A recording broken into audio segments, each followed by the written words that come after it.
regulatory requirements have largely driven the direction of third-party risk management over time, but now it's starting to become customer expectations. I would like this to be the year when AI experimentation and agentic AI actually start to drive meaningful value and results.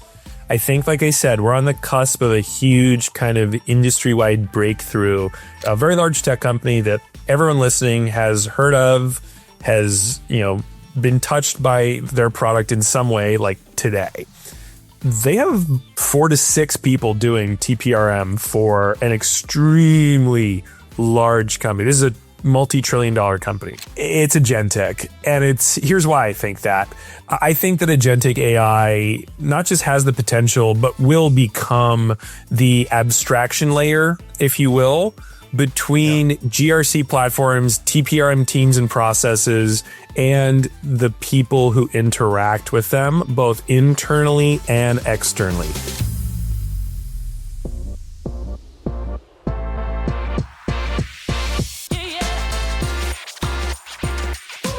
Hello and welcome to the CyberRisk podcast. I would like to wish everybody a very, very happy new year. And as we go into this new year, first of all, I want to thank the audience for watching our series and giving all the amazing feedback. To make the new year really special, we have a very, very special guest, Vincent Scales, who's a leader at CVS currently. And Vincent, you call yourself as the sworn enemy of third-party risk and friends to others.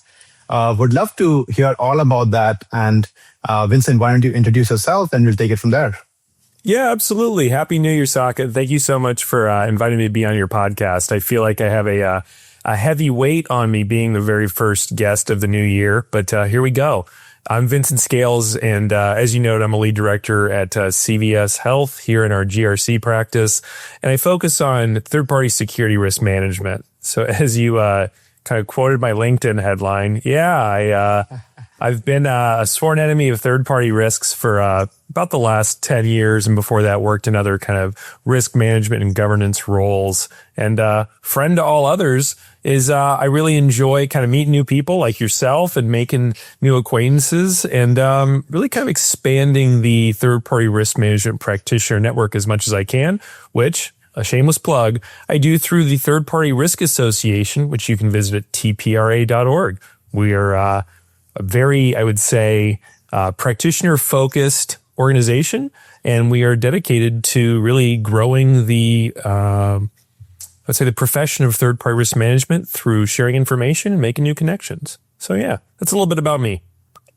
Yeah, that's awesome. The podcast is also very practitioner focused, so that's perfect. TPRA is just amazing. We have learned so much from it and being part of it.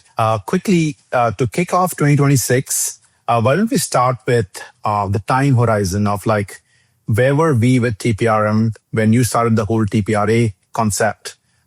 Where are we currently? And then what does the future look like from a TPRM perspective? Yeah, so it's appropriate timing because it almost feels like the ghosts of TPRM past, present, and future, like from the Christmas Carol by Charles Dickens. It started up about 5 years ago, but let me take you maybe 10 years back. If you think about TPRM, say in 2015, I think you're going to find that outside of banks, really very few companies are doing very enterprise scale third-party risk management. This is essentially outside of banks again, and we'll get to that in a second. Third-party risk management is really this kind of check the box exercise that is bolted on to, an existing enterprise risk management, which, was a much smaller concept back then as well, bolted onto an ERM program if you had one, or maybe it was a focus of somebody in the cybersecurity group, maybe somebody in procurement, called it vendor risk management back then. But, the net of it is that not a lot of people were doing it, and they were doing it in so many different ways. But at the core of that, all of those ways, just about, I guarantee it, used some sort of very cumbersome questionnaire. super long, added a lot of friction to doing business with the firm probably, and I don't think anybody liked it. Spoilers for later in the podcast. We fast forward 2 years in the future, people probably still don't like it. But at the very least, it was a very manual and cumbersome process. And then let's talk about banks for a second. A bank, they have regulators that are requiring them to do certain things. And so they probably have a fairly well-developed third-party risk management program. And it's really in the financial services industry where we really start to see a lot of that innovation and a lot of that advancement and really talking about kind of what I would call high concept third-party risk management. How do we make this a force multiplier? How do we structure data about our third parties within our business that can help support decisions? So on and so forth. All right. So what I hear is from a past perspective, it was mostly because of regulators and mostly in the financial industry. Is that right? Is that the primary reason? Before about 5 years ago, third-party risk management did not crack the top 5. But, and I think this is pretty accurate, in the last 5 years, it has never been less than number 3. And so for me, that just kind of shows you where, the most kind of senior risk leaders' heads are at around third-party risk management. Essentially, when you see breaches like, Target, Change Healthcare, this recent Gainsight Salesforce breach, we're now seeing that doesn't matter how strong the moat you build around your castle is with regards to cybersecurity, privacy, reputational risk, physical security risks. When you let the drawbridge down to let the folks from town who bring your food, who bring your animals, that's where the risk starts to come into your castle.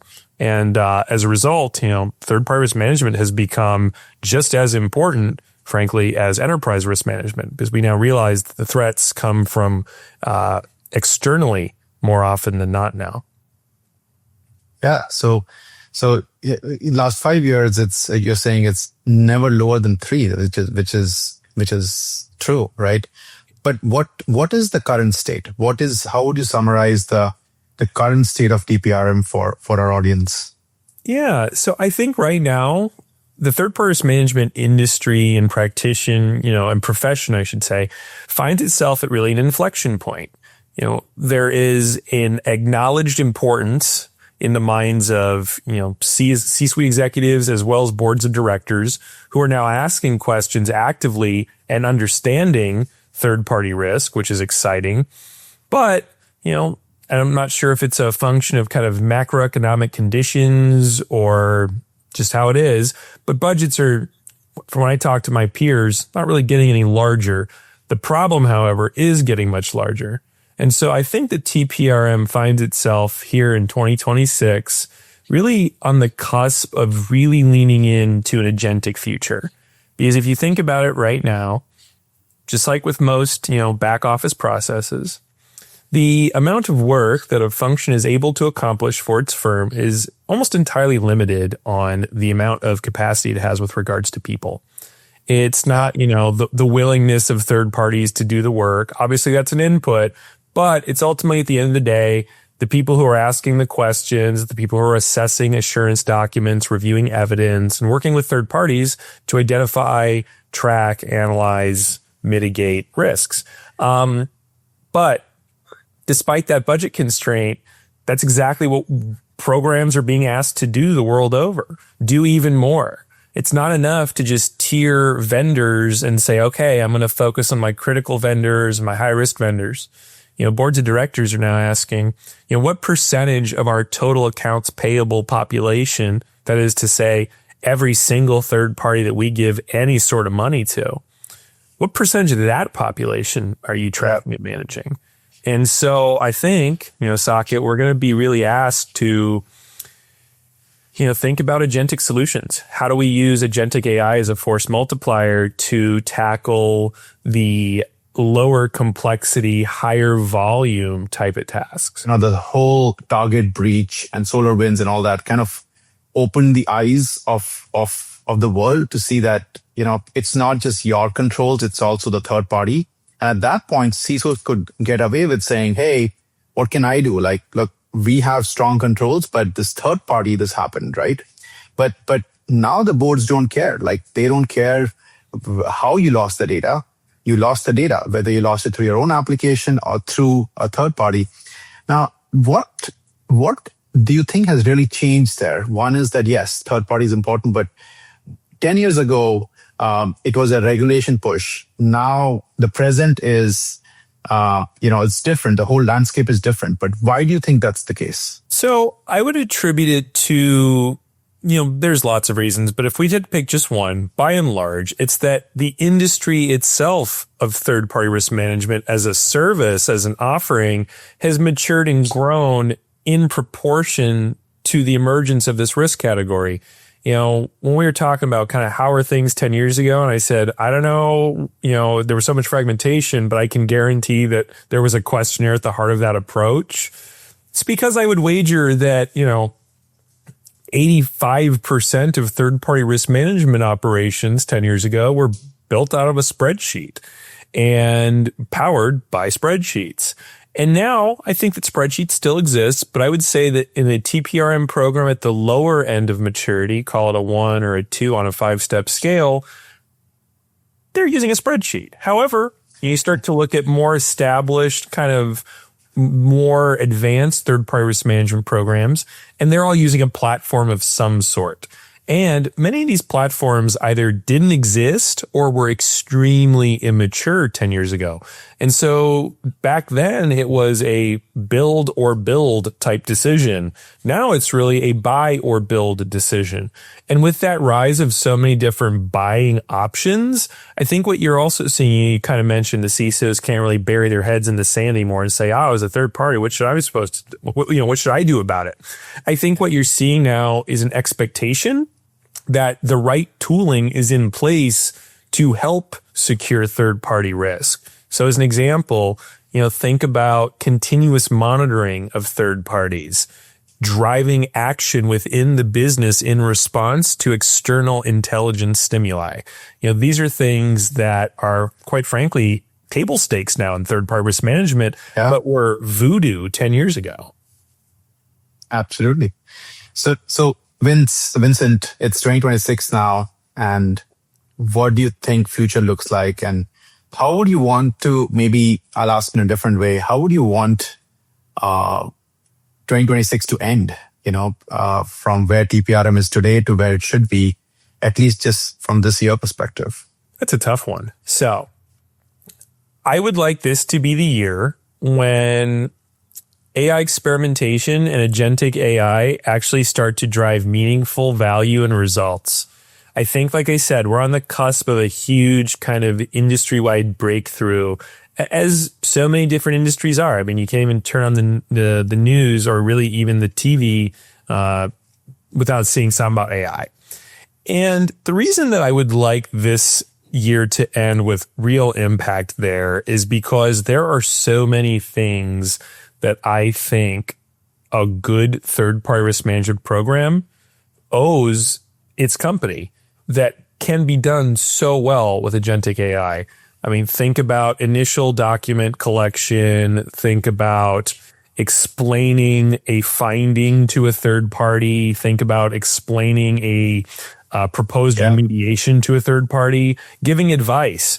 For me, third-party risk management, Saket, isn't really about being the police and no, and you can't, you must. It's really about collaborating with third parties to really understand that we are all in this together. I mean, for all the cybersecurity nerds out there, the shared responsibility matrix, we share responsibility. And it's about how do I help my third parties become more secure, knowing that increased level of security is mutually beneficial, helps them, helps me. And more importantly, it strengthens the relationship. And that takes TPRM from a box checker to a valued part of the business that people internally are excited to work with. That's really where I want to be at the end of the year. Switching gears, Vincent, we talked about the time horizon of TPRM. Let's talk about the industry horizon of TPRM. So you have spent, so much time in telcos, service providers. You've worked with other manufacturing companies and others. So walk us through like how you see TPRM is different or similar across these different industries that you worked at, and now you're in a healthcare setup. So would love to get your perspective on that front. Yeah, absolutely. I think if it's one theme that I've seen over the years, it's that regulatory requirements have largely driven the direction of third-party risk management over time, but now it's starting to become customer expectations that are driving third-party risk management requirements. Yeah. Obviously, there are very strong regulatory guide rails, kind of bright red lines, if you will, that set the bounds. But anymore, I mean, customers, and think about large publicly traded companies, activist investors are demanding really that certain things are done to safeguard the company's operations. I think over time, though, you're starting to see more convergence.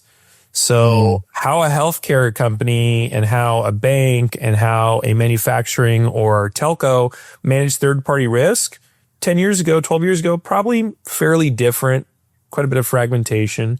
I think you're starting to see this become more homogenized. And as we were talking about kind of the industry of third-party risk management, all the various tools and platforms that are being offered now, there used to be quite a bit of deviation, fragmentation. We do it this way, they do it this way. When you go to a conference, like for instance, the Third Party Risk Association conference, it's now becoming clear that over the last 4 or 5 years, there's been this standardization of language and of practice. When I say an IRQ or a DDQ or an issue, a finding, continuous monitoring, everyone knows what I'm talking about. We all speak pretty much the same language now across industries, which is really exciting because now it's really reducing a lot of the silos you used to see, the industry specific silos. When everybody is doing something the same way, our ability to innovate and cooperate is so much more improved. It's awesome.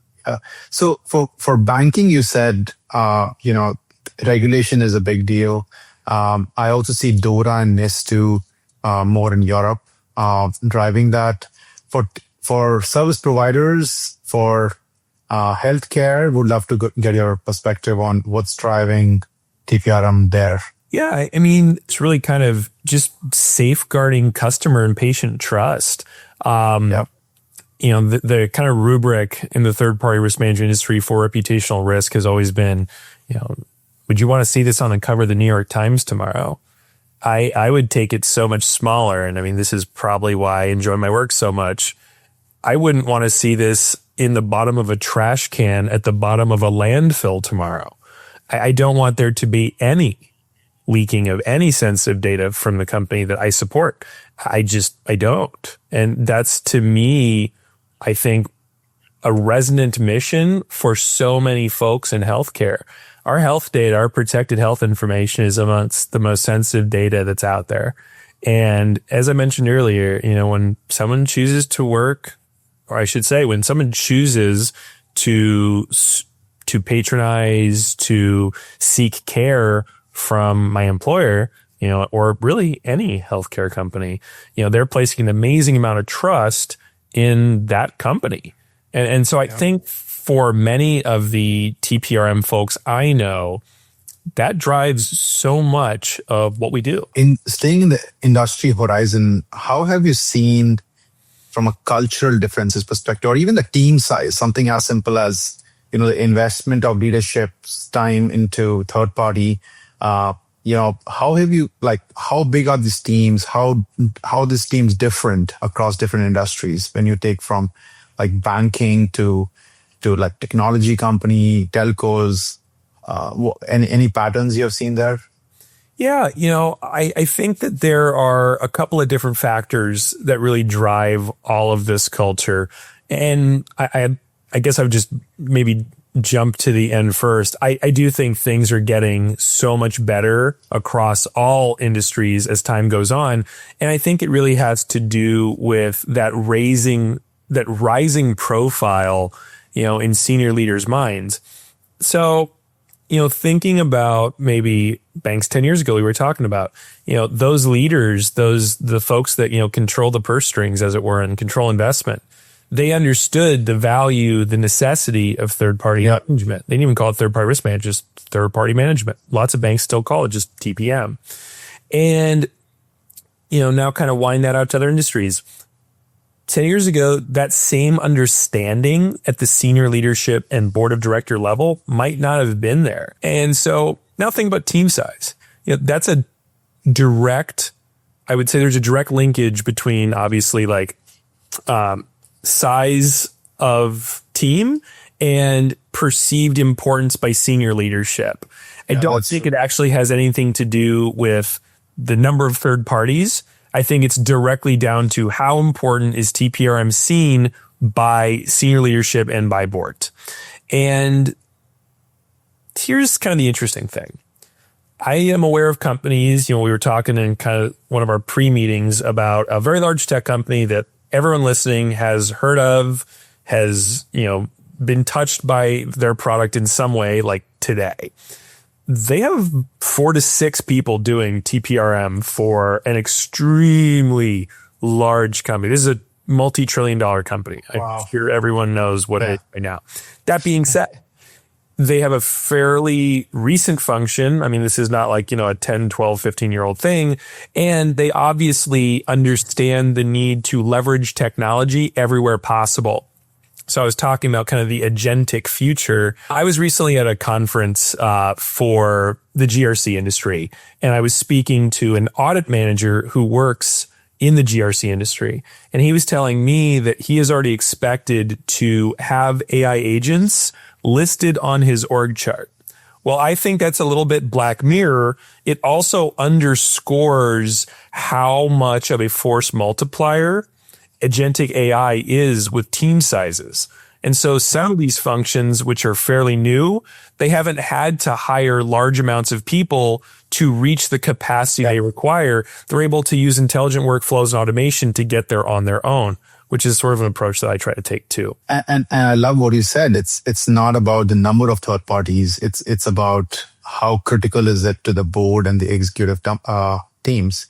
So that actually is very insightful. And with that, let's shift to the solution horizon. And given it's the beginning of 2026, if we were to, take the high schooler, like you said, and be like, let's start a company and let's solve TPRM, right? Unlimited budget, unlimited, you have a ton of customers who want it. What would you want in that solution? You alluded to some of that just before, but would love to just have you laid out of what are the key things you would want in the solution. Well, you just want me to give my best ideas away for free? All right, I will. So again, and I sound like I'm, beating a broken drum by now, whatever your favorite expression there is. It's agentic. And here's why I think that. I think that agentic AI not just has the potential, but will become the abstraction layer, if you will, between GRC platforms, TPRM teams and processes, and the people who interact with them, both internally and externally. Here's why I think that. I think that super long questionnaires that people at third parties are filling out that are full of obvious questions, I think this vexes and frustrates third parties. Let's flip that internal. A lot of the time, this information is available somewhere in the enterprise, and those internal stakeholders who are taking time out of their day to fill this questionnaire out are definitely thinking that. They're thinking, you should know this already. How do you not know this? They're thinking about the 9 different systems that the answer they're now required to give you lives in. And I think that agentic AI is going to sense make all of that. Imagine a world where we're able to, instead of questionnaire people to death, check the questionnaire, ask follow-up questions, get clarification, and then trust, is a world where we can instead discover, tailor a questionnaire based on what we don't already know, then ask follow-up questions, and then trust. It's a materially different proposition.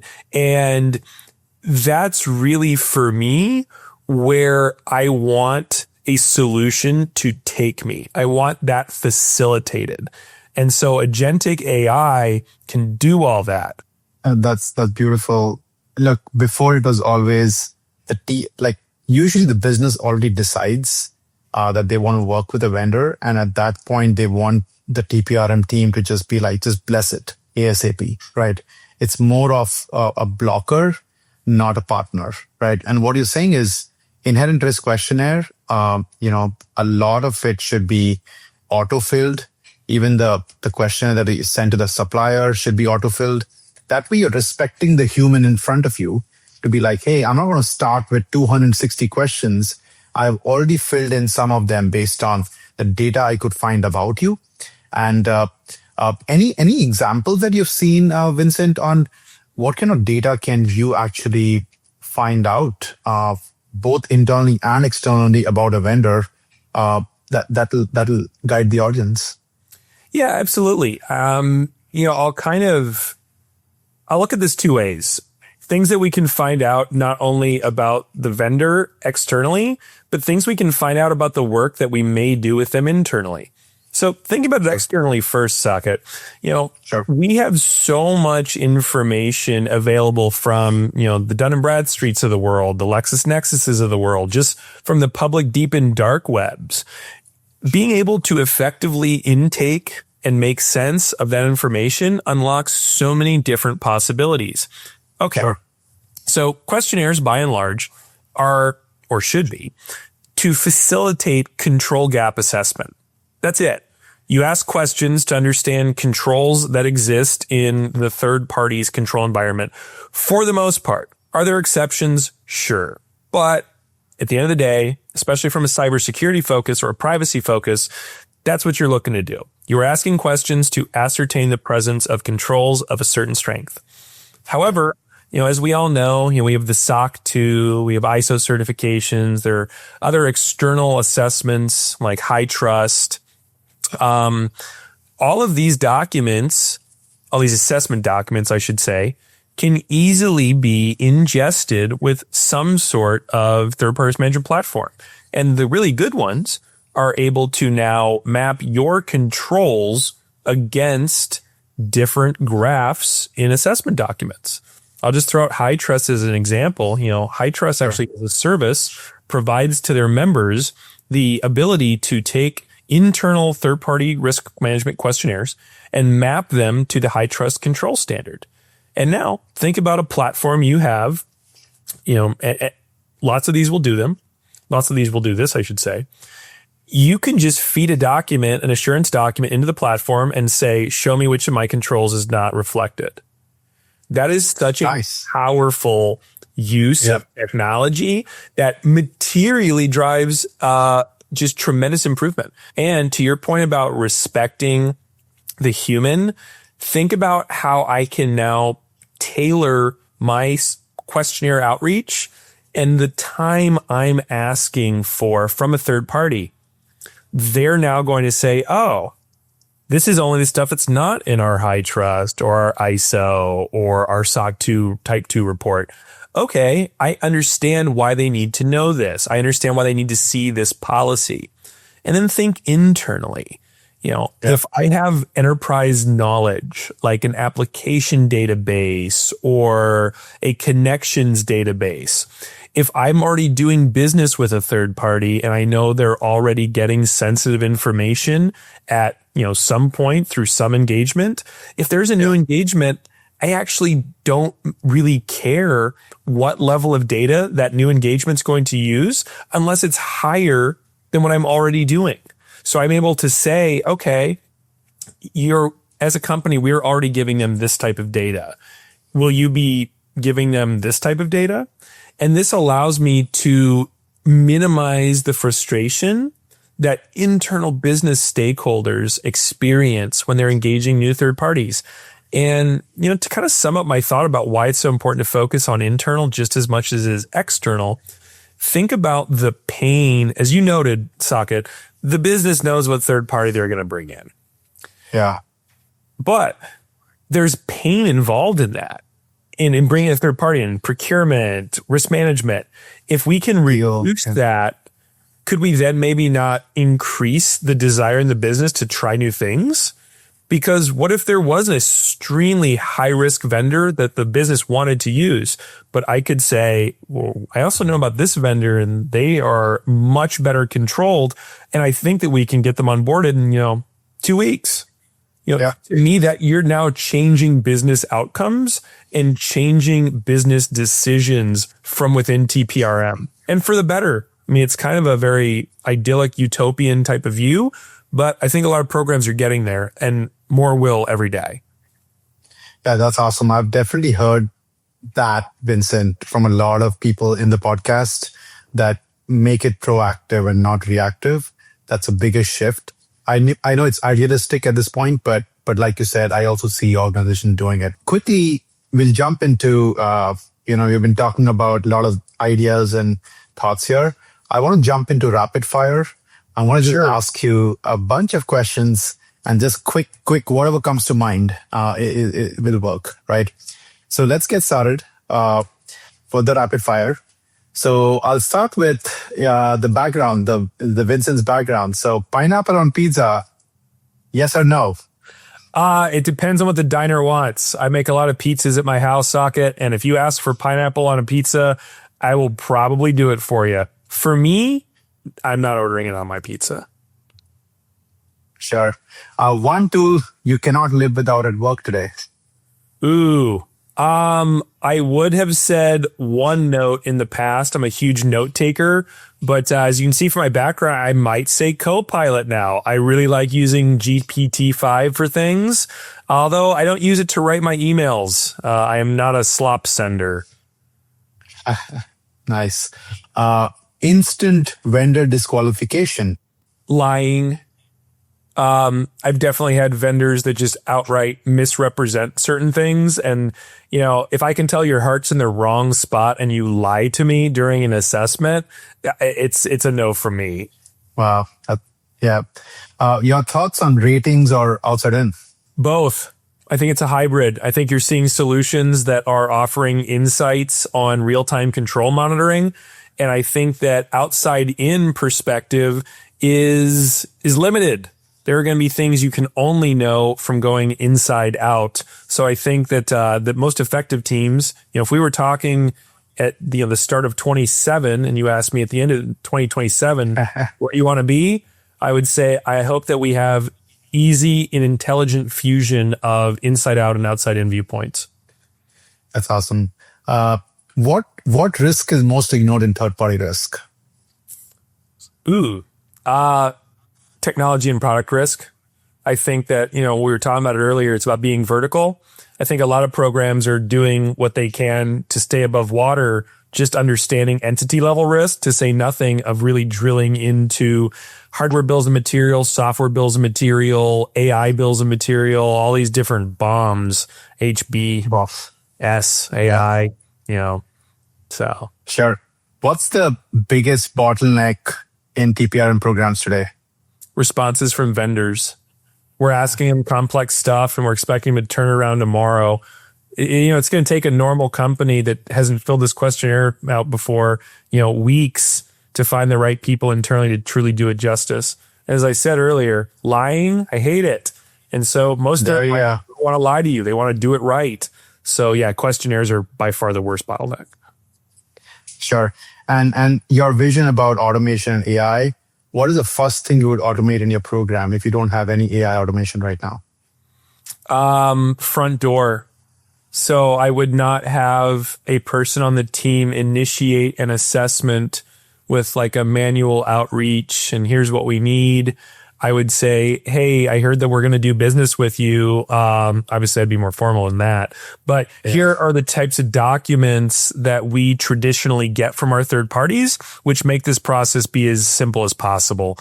And I would automate that entire document and evidence handling routine.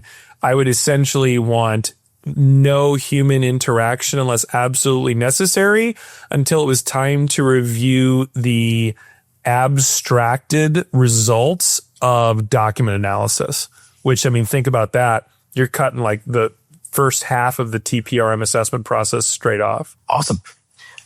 With that, Vincent, we'll wrap up our podcast. It's been wonderful to have you, and very, very insightful content for our audience. And hopefully we end the whole year. We see this year to be the transformative year for TPRM.